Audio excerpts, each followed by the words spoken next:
On passe au signe R avec les balances. Balance, on te parle de quoi? On te parle ici, alors, d'entraide, de collaboration, d'épreuve, de victoire. On te parle ici qu'il y a une très très bonne entente avec une personne qui va pouvoir t'aider à sortir de difficultés. On voit bien ici qu'il y a des épreuves. On te dit vraiment de voir la situation différemment et surtout d'accepter l'aide d'une personne avec qui tu vas bien t'entendre. Il y a vraiment cette notion, là, ça peut être juste faire une collaboration. Peut-être que la solution, c'est faire un partenariat. Mais sinon, c'est vraiment accepter la main qui va être tendue, hein, parce que tu vois, il y a la victoire qui est là. Ça va permettre de débloquer les choses. Donc si tu veux sortir des épreuves, des difficultés, accepte l'aide qui te sera proposée, d'accord? Ou va demander de l'aide, d'accord? C'est très, très important pour que tu puisses sortir de cette période très compliquée. Au niveau sentimental. Alors, on te parle au niveau sentimental de distance, éloignement géographique, OK. On te parle ici d'instabilité et de réunion, de retrouvailles. Alors, soit tu es dans une relation à distance, hein, et donc là, on confirme qu'il y a l'éloignement géographique, ce qui engendre beaucoup d'instabilité émotionnelle, beaucoup de peur, de doute. Tu ne sais pas trop voilà, comment les choses vont tourner et on te dit que vous allez vous revoir, d'accord? Il y a de la communication entre vous, mais moi, c'est de la communication physique.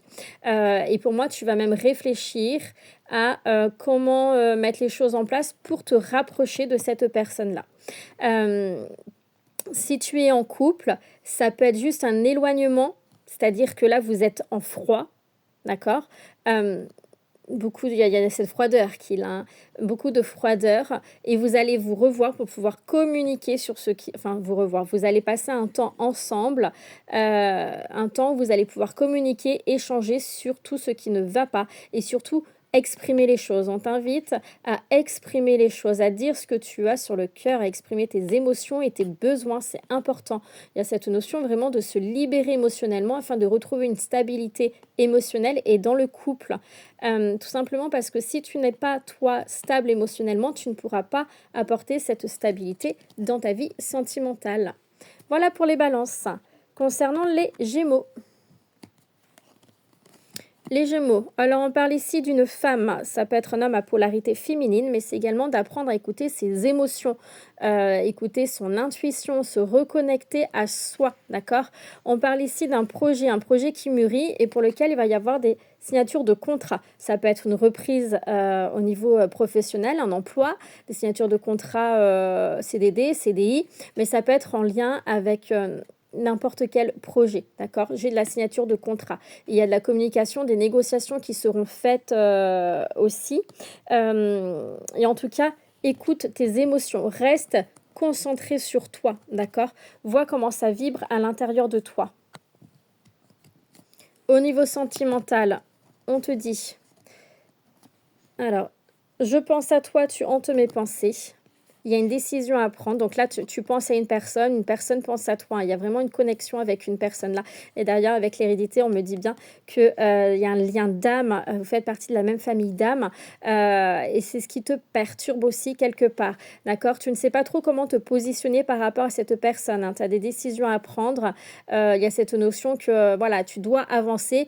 Tu ne sais pas trop comment te positionner par rapport à cette personne, tout simplement parce que tu es quand même un petit peu perturbé par rapport à ce lien d'âme. Pour d'autres, on te parle ici de la fin d'un cycle et tu as une décision à prendre. Malgré que tu es attaché à cette personne, que cette personne te manque, tu sais qu'il y a cette fin de cycle qui est là. On te dit ose avancer, priorise-toi, choisis-toi. D'accord? C'est important parce que tu es ici sur Terre pour vivre pour toi et rien que pour toi. Donc je sais que c'est difficile avec ce lien d'âme qu'il a, c'est très compliqué. Mais vraiment, choisis-toi, priorise-toi, c'est important. Voilà pour les Gémeaux. Et on va passer au Verseau. Pour les Verseaux, On te parle de retard, oui, bon, mais si on n'avait pas compris, un retard, le temps, par rapport à un nouveau départ. On t'invite ici à être dans des énergies de faire attention à tes énergies déjà, ne sois pas dans des énergies d'impatience. Je ressens des Verseaux ici qui sont speed, qui veulent que ça soit, tout de suite maintenant et ce n'est pas possible, tu t'apportes du retard. On me parle d'imprévu également, par rapport à l'aspect financier. Alors peut-être que tu as le projet d'acheter, une maison ou même juste, une machine à laver. C'est ce qu'on me montre, voilà, une machine à laver ou un sèche-linge, peu importe, du matériel comme ça que tu as, besoin. Il y a un imprévu parce qu'il y a cette notion de dépense imprévue, d'accord? Ce qui amène du retard dans d'autres projets, hein. C'est comme si on c'est vraiment avec l'aspect financier, on me montre ici. Alors peut-être que tu avais économisé, je vais dire des bêtises, hein, pour partir en voyage et que du coup ton voyage va être retardé parce que, bah, l'argent que tu avais mis de côté, bah, il va falloir le mettre dans un imprévu, ménager, on va dire, pour lequel tu vas avoir, plus besoin. En tout cas, lâche prise, mets un peu plus de légèreté dans ta vie. Il y a ce nouveau départ qui verra le jour en temps et en heure. Tu peux pas aller, à l'encontre du timing divin. Voilà ce qu'on te dit. Et dans ta vie sentimentale, encore une fois, hein, cultive la patience. Ouais, c'est ce que je disais, j'ai des Verseaux qui sont, au taquet, speed, qui veulent que tout soit fait, de suite, maintenant, sauf que ce n'est pas possible. On t'invite vraiment à la patience, hein. Il y a cette notion ici de faire preuve de clairvoyance, de clarté, d'honnêteté, de sincérité. Je ne sais pas si vous voyez bien les cartes avec, le soleil. Clarté, honnêteté, sincérité. Alors, il y a des blocages, hein, pour toi dans ta vie sentimentale. Alors clairement, ça peut être parce que tu es dans une triangulaire. Ça peut être parce qu'il y a une énergie tierce. Alors une énergie tierce, c'est pas forcément une personne, hein, c'est, quand on dit énergie tierce, c'est tout ce qui va te bloquer. Ça peut être le professionnel, ça peut être, des addictions, ça peut être les finances, voilà, tu vois? Ça peut être tellement de choses. En tout cas, il y a des blocages par rapport soit parce que tu es dans une triangulaire, donc là, on va parler de personnes, tierces, soit d'une énergie tierce, OK? On t'invite vraiment à ouvrir les yeux par rapport à cette situation-là, hein, d'accord? C'est pour ça qu'on t'invite à la patience, c'est que tu dois encore, épurer, j'entends, des choses dans ta vie, sentimentale, que tu sois célibataire ou non. Parce que si tu es célibataire et on attend d'une rencontre, ça ne peut pas voir le jour tant que tu n'auras pas, remis un peu de stabilité dans ta vie par rapport à des énergies tierces. D'accord? Il va vraiment falloir que, tu retrouves cet équilibre de vie. C'est important. Donc les choses se mettront en place, encore une fois, quand ça sera le bon moment. Voilà pour les signes R.